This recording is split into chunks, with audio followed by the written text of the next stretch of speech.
Yet.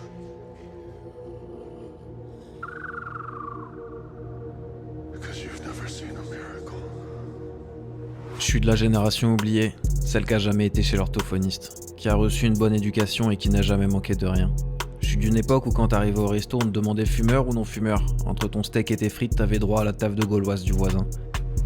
Dans la salle d'attente du médecin, tu te faisais chier sans téléphone.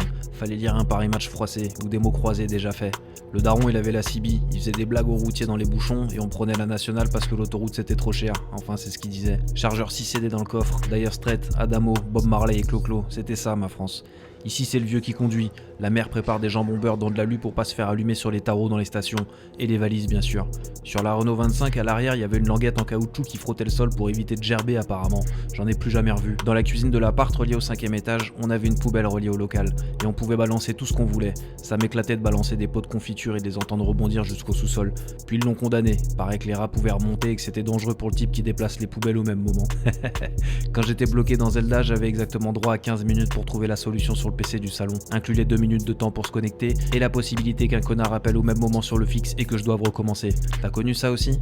Est-ce que t'as connu les témoins de Jéhovah? Les blagues dans l'annuaire aux mecs qui s'appellent Monsieur Lardon ou Madame Sboob? Tu penses que leur époque sera aussi drôle que la nôtre? Moi je pense qu'on est dans une putain de simulation mon pote, et que tout ce que t'imagines un peu trop fort ça dépasse les développeurs et ils sont obligés de le réaliser. Je pense que la vie est un jeu, qu'à ton dernier souffle tu verras un best-of en 4K et que tu te réveilleras assis sur une chaise sur une scène devant une foule qui t'acclame ou qui te crache à la gueule en fonction de ton comportement. Je pense que tous les indices qu'on te laisse dans les films, dans les séries et dans les musiques dans lesquelles t'es absorbé comme par magie, faut les saisir, sinon ta partie elle est foutue. Remets une pièce.